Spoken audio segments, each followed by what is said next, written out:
Senhor, meu Deus, meu Pai, em nome de Jesus, Pai, abençoa o teu filho, dê a ele, Pai, as palavras para o teu povo, Deus. Direciona o teu filho para falar conosco essa noite, Pai, da melhor forma, do teu jeito, Senhor. Em nome de Jesus nós te pedimos, te agradecemos. Amém. Obrigado, varão.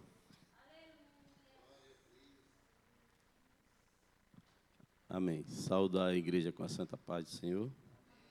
Deus seja louvado por mais essa terça-feira que o Senhor nos concede para estarmos aqui, intercedendo, buscando pela nossa família. Quero convidar os irmãos a abrir as vossas Bíblias na carta do apóstolo São Paulo aos Filipenses. O capítulo é o 1. Louvado seja Deus.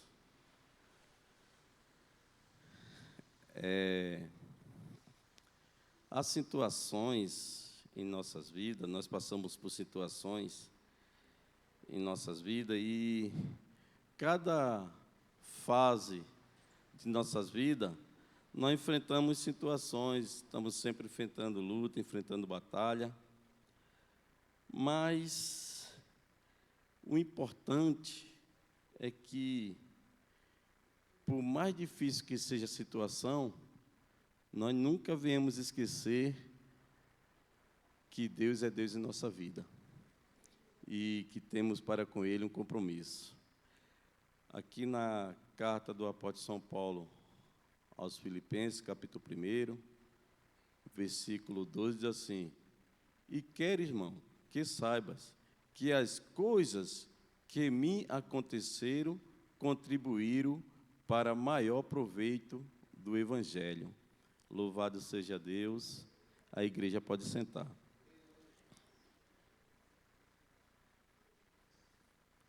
Às vezes a gente passa por lutas, né? A gente passa por prova.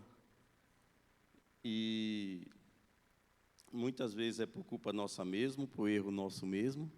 E muitas vezes é que no caminhar da vida surgem situações que não tem como a gente fugir dela, a gente tem que enfrentar. E o apóstolo São Paulo, ou o apóstolo Paulo, ele estava passando por uma situação muito difícil. Quando ele escreveu essa carta, ele estava preso. E por que ele estava preso? Porque ele estava pregando o Evangelho, porque ele estava levando palavra de salvação, porque ele estava levando palavra de cura, porque ele estava levando a verdade. E para levar a verdade, você vai ter que bater de frente com a mentira. Não é verdade? Você vai ter que bater de frente com a mentira. Você, para levar a justiça, você vai ter que bater de frente com as injustiças, ou com os injustos, ou com os mentirosos. E Paulo enfrentava essas situações adversas. Mas ele estava passando por uma situação muito difícil.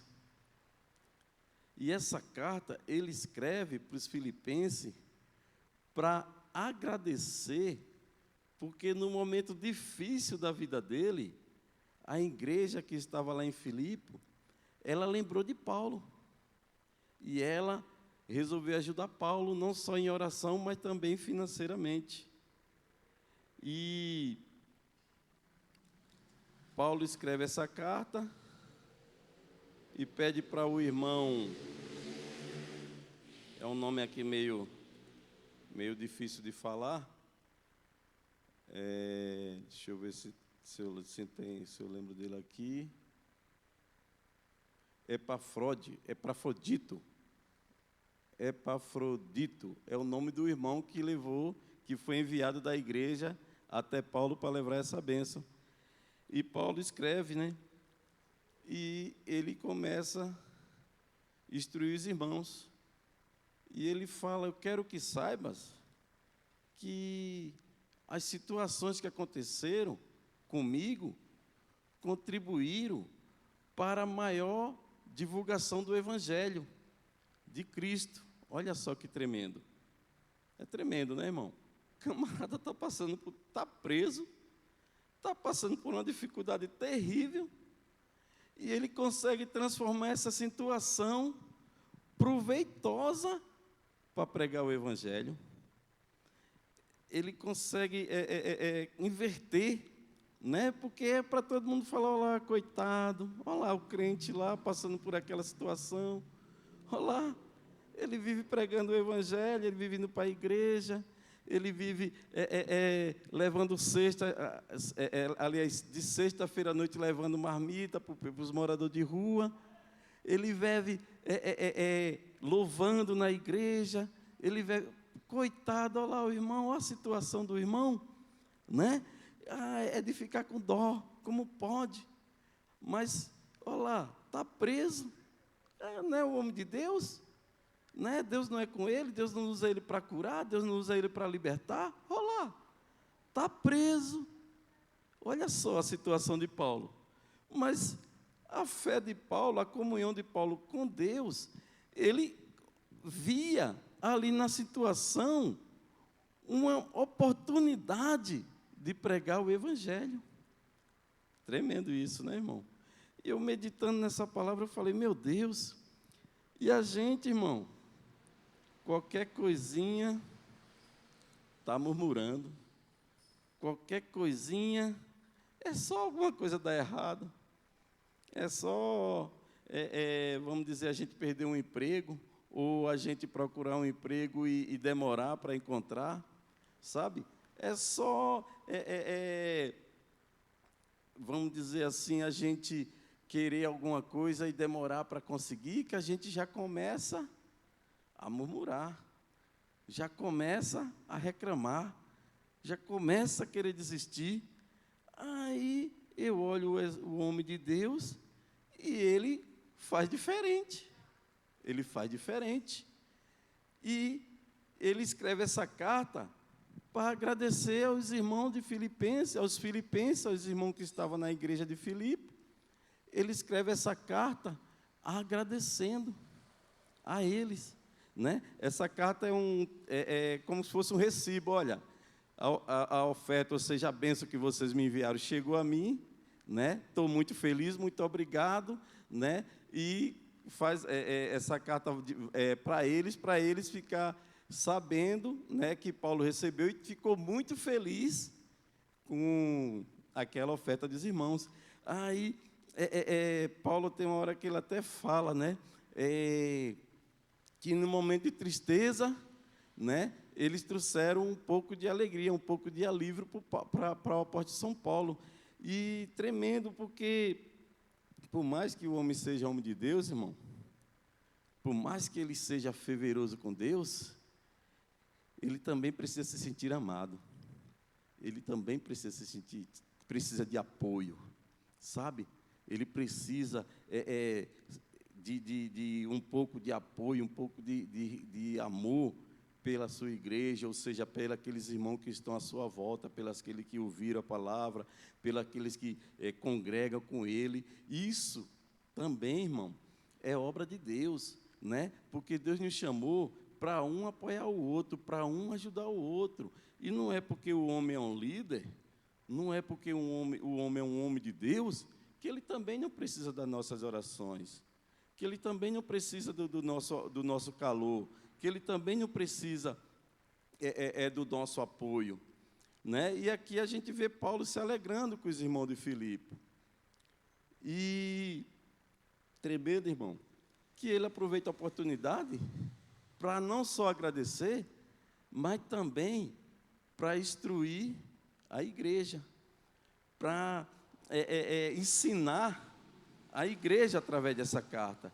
E ainda no capítulo 1, versículo 27, diz assim: somente devei portai-vos dignamente, conforme o evangelho de Cristo, para que vá ou que vos vejam que esteja ausente, ouçam acerca de vós que estais no mesmo espírito, combatendo juntamente com o mesmo ânimo pela fé do Evangelho. E em nada vos espantei dos que resistem, dos que resistem ao Evangelho, porque para eles, na verdade, é início de perdição, mas para vós de salvação, e isto em Deus. Olha só, a gente não desanimar, porque tem aqueles que resistem ao Evangelho, tem aqueles que ainda resistem à palavra de Deus, que muitas vezes, para ele, estar aqui na igreja num dia frio como ele é perca. Eu vou deixar lá minha casa quentinha, vou deixar meu sofá, minha TV, vou deixar meu aconchego do meu lar, para ir para a igreja no frio desse. Vou perder meu tempo lá na igreja, para eles é perca de tempo, né? Mas a gente não pode nos deixar nos abater por eles. Aí Paulo fala, versículo 29, porque a vós vos foi concedido, em relação a Cristo, não somente crer nele, como também padecer por ele, tendo o mesmo combate que já em mim tende visto e agora ouviste está em mim. Olha só, aí Paulo fala, não, a gente não foi chamado só para crer, não, porque crer em Jesus, né? O camarada, ele vai fazer um assalto, aí ele chega nos colegas, vamos lá que Deus é com a gente, Jesus é com a gente, e ele vai assaltar, ele crê, ele acredita que Deus é com ele. Olha só, mas nós não somente crer, mas sentir ou viver as aflições de Cristo. Paulo está chamando a igreja para não somente crer, mas viver, sentir as aflições de Cristo. Aí eu pergunto, qual que eram as aflições de Cristo? O que afligia a Cristo? Para que a igreja de Cristo também venha sentir as mesmas aflições. E Paulo chama a igreja para ser participante, participar das aflições de Cristo, ou seja, participar do trabalho de Cristo. É tremendo isso, né? Mas não só crer, mas viver, mas participar, ser participante, né? Aí eu pergunto, para que Cristo veio ao mundo? Aí a palavra fala, para salvar o mundo, não é verdade? Então, o que afligia Cristo?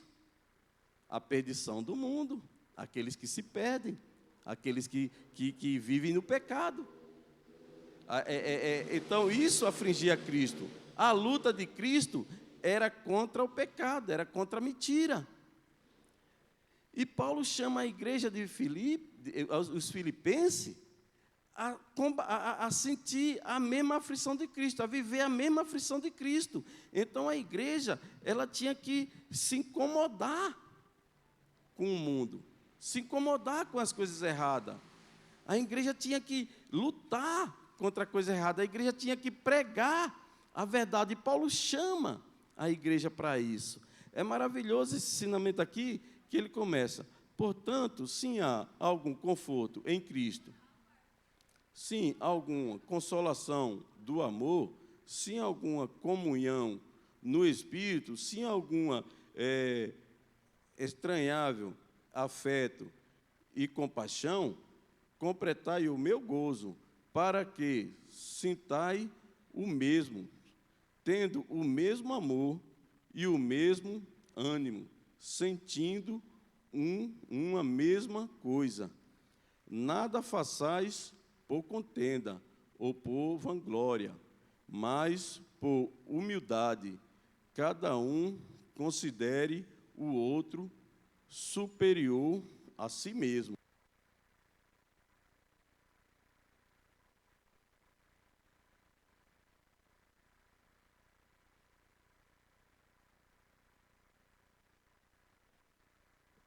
Louvado seja Deus.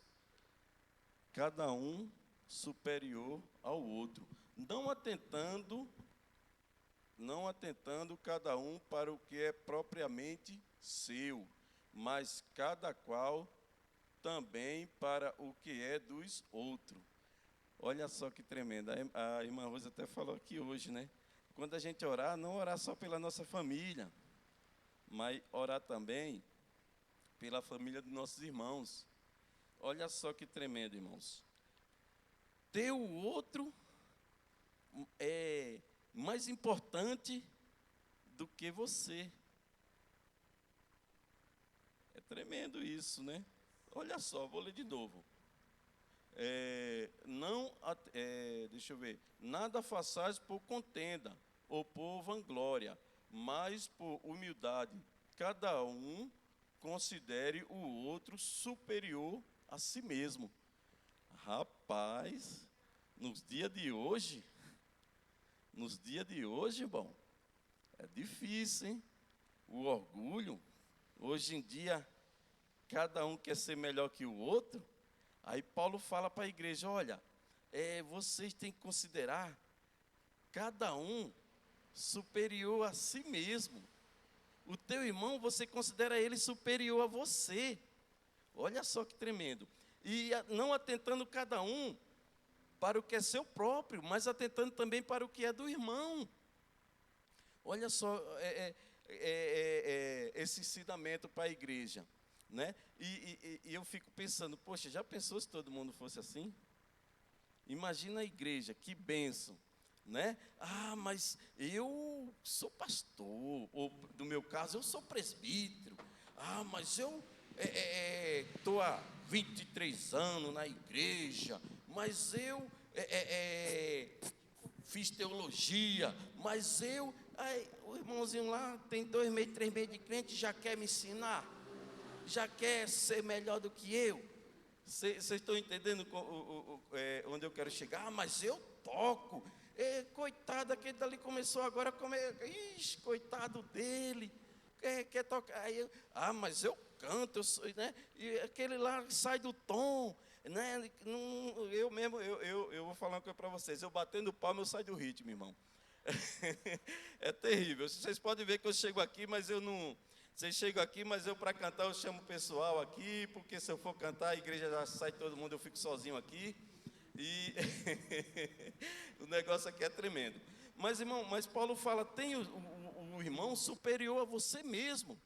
Isso é sinal de humildade. Isso é sinal de simplicidade, reconhecer, sabe? Reconhecer ali a limitação do irmão, reconhecer ali a dificuldade do irmão. E em vez de se achar melhor, procurar ajudá-lo, procurar apoiá-lo. E isso Paulo levando para a igreja, né?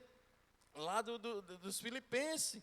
E isso, irmão, cabe para nós aqui hoje, né? Imagina, irmão, a gente ter olhar para o irmão e ter uma consideração com aquele irmão, uma consideração, fazer com que aquele irmão seja uma pessoa importante, sabe? Isso a gente precisa ter dentro de nós, esse cuidado, irmão, de uns para com os outros a gente precisa ter, mas a gente às vezes fala, poxa, mas eu tenho o meu problema, né? E eu vou olhar para meu problema, e eu vou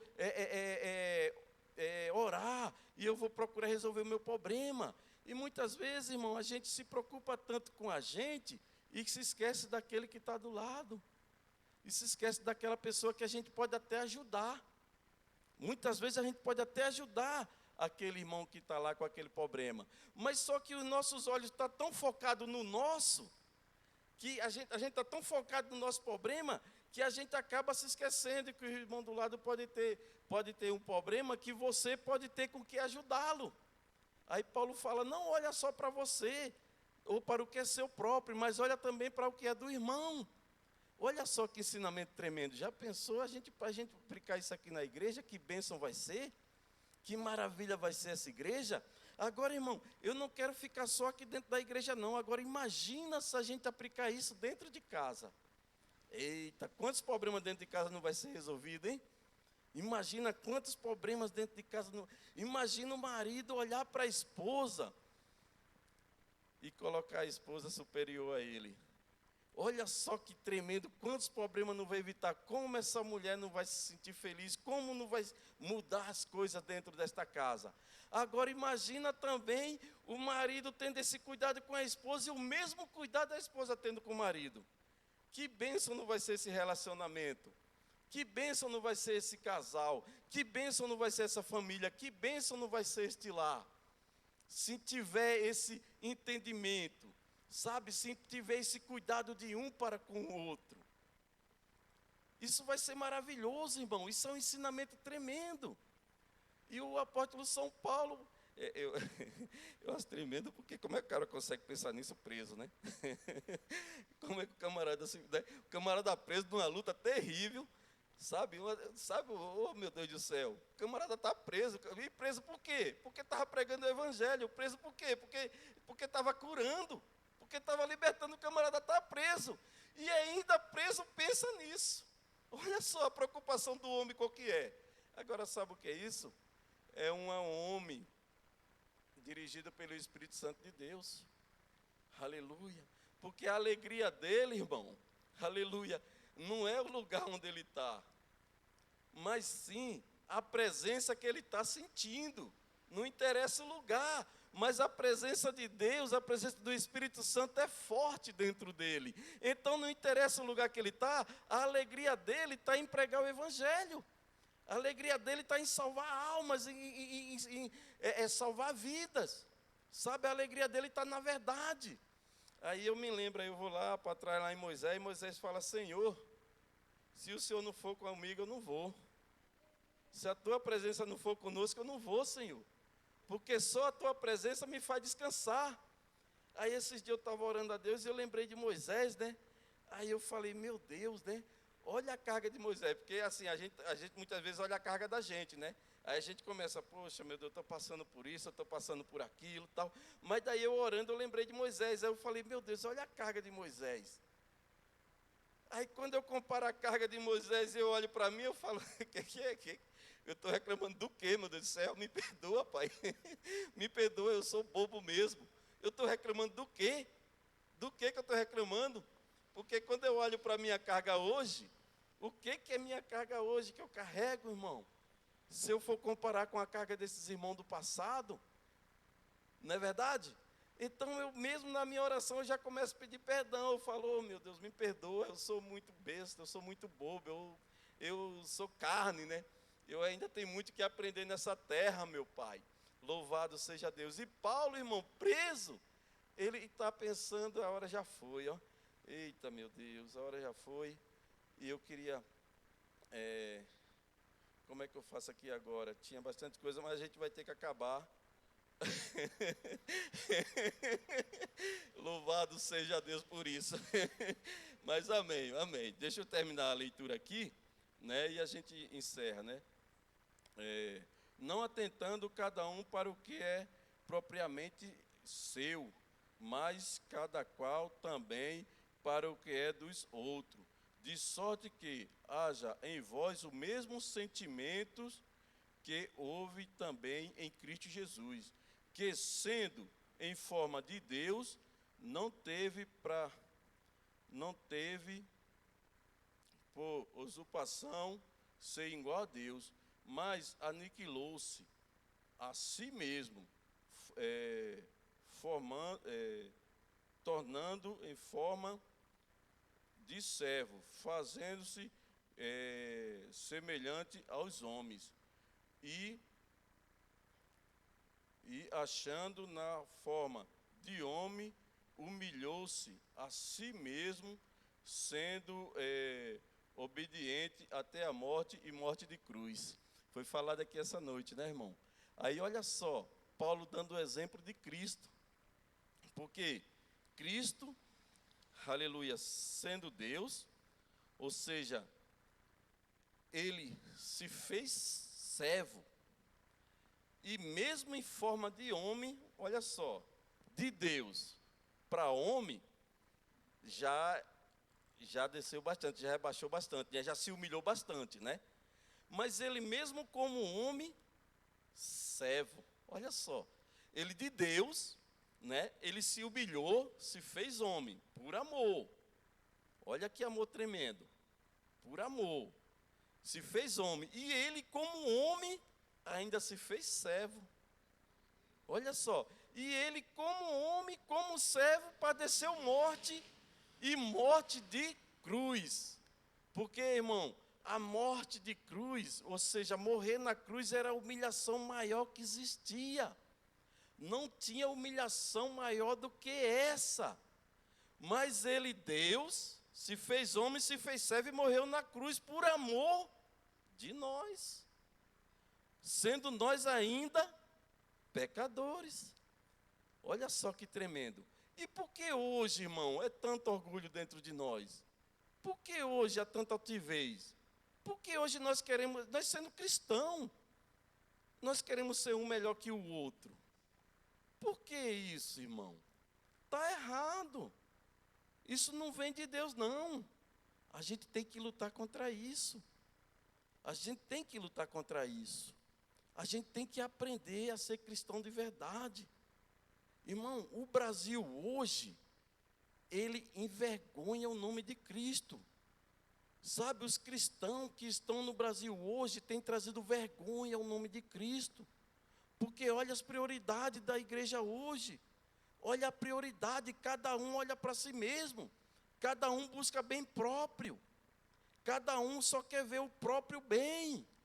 E tem se esquecido, irmão, aleluia, que Deus nos chamou, aleluia, para sentir o mesmo sentimento que havia em Cristo Jesus, aleluia, que nós temos que, aleluia, sentir, irmão, nós temos que padecer, aleluia, as aflições de Cristo em nós. Nós temos que ter compromisso com o Evangelho de Deus, aleluia, louvado seja Deus. Nós temos que honrar essa palavra, nós temos que permanecer firme nessa palavra. Nós não podemos desanimar por qualquer vento que sopre contra nós, não, vento contrário não. Nós não podemos desanimar por qualquer dificuldade, não.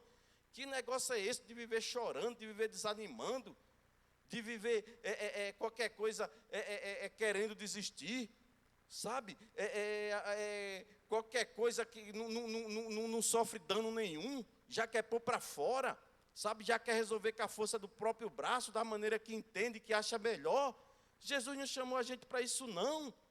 Aleluia, louvado seja Deus. Mas ele, como Deus, irmão, aleluia, se fez homem, se fez servo e padeceu morte de cruz. Aleluia, e agora, irmão, aleluia, a gente não quer mais padecer. Agora a gente só quer bem, só quer alegria, só quer festa. A gente agora só quer coisa boa, sabe? E se esquecendo do nosso compromisso que a gente tem com o Evangelho. Louvado seja Deus, bendito seja o nome do Senhor. Aí, para encerrar, irmão, capítulo 3, versículo 20, diz assim: mas a nossa cidade está nos céus, onde também esperamos o Salvador, o Senhor Jesus Cristo, que transformará o nosso corpo abatido para ser conforme o seu corpo glorioso, segundo o seu eficaz poder, de sujeitar também a si todas as coisas. Louvado seja Deus. Está vendo, irmão? A nossa esperança, aleluia, a nossa cidade, o nosso lar, sabe? Ele está na cidade que está lá no céu. De onde, irmão? Nós esperamos o nosso Salvador, porque é dessa cidade que Jesus vem. Aleluia, segundo fala aqui o nosso apóstolo Paulo. Louvado seja Deus. Então é aí que tem que estar a nossa esperança. É essa cidade que temos que buscar. Mas para chegar até essa cidade tem um caminho. Tem um caminho a trilhar. Aí o próprio Jesus fala que espinhoso é o caminho. O próprio Jesus fala que estreita é a porta. Aleluia. E por que hoje a igreja do Senhor procura caminho largo e porta larga? Por quê? Por que que hoje ninguém quer esperar? Por que que hoje todo mundo quer atropelar o tempo? Sabe, quer atropelar o tempo, não espera o tempo certo das coisas. Por quê? Que necessidade é essa? Que a pressa é essa de conseguir as coisas aqui nessa terra? Sim, aleluia, a nossa cidade está no céu. Como pode isso? Louvado seja Deus. Bendito seja o nome do Senhor. Aleluia. Irmão, louvado seja Deus. O marido e a esposa têm que andar junto, sabe? Porque eles são o exemplo dos filhos. Louvado seja Deus. Ou seja, o pai e a mãe é a luz dos filhos. E é importante, irmão, que o homem faça o papel dele como homem. Louvado seja Deus. Que o homem, irmão, aleluia, dentro de sua casa, no seu relacionamento com a sua esposa, faça o seu papel de homem. Para que a mulher, irmão, quando ela precisar de um apoio, ela olhe do lado e veja um homem, aleluia, que ela possa se apoiar nele, que ela possa contar com ele. Louvado seja Deus. Um homem honesto, um homem fiel, um homem honrado. Irmão, que como Cristo amou a igreja, ele ama a sua esposa. Aleluia. Um homem, irmão, que não mede esforço para trazer o sustento para dentro de sua casa. Aleluia. Um homem, irmão, aleluia, que honre, aleluia, a sua coroa. E quem é a coroa do homem, irmão? Senão a mulher? Louvado seja Deus. E, irmão, da mesma sorte a mulher. Porque, como eu comecei falando aqui, o homem de Deus, de vez em quando, ele precisa de um apoio. De vez em quando, ele precisa se sentir amado. E ele vai buscar esse apoio aonde, irmão? Aonde que ele vai buscar esse consolo? Se não na esposa que está ao lado. E que haja, irmão, compromisso entre o casal. E sim, o casal ouvir esse conselho do apóstolo Paulo, e a mulher colocar o homem como maior que si mesma, e o homem, a mulher maior que si mesmo, que bênção não vai ser esse casal, e que bênção não vai ser essa família. Louvado seja Deus. Agora olha, aleluia, a luz que vai brilhar diante dos olhos dos filhos. Agora imagina, irmão, as famílias tendo esse compromisso, como que não vai transformar essa sociedade que está aí fora? Essa sociedade perdida. Nós precisamos, irmãos, aleluia, honrar esse evangelho. Mas nós temos que começar dentro de nossas casas. Louvado seja Deus, bendito seja o nome do Senhor. Para que o nome do Senhor, aleluia, seja glorificado através de nossa vida. E o tempo acabou, irmão, e hoje eu vou acabar no horário em nome de Jesus. E que a igreja fique com essa palavra e as palmas louvam ao Senhor, amém? Louvado seja Deus. Se Deus é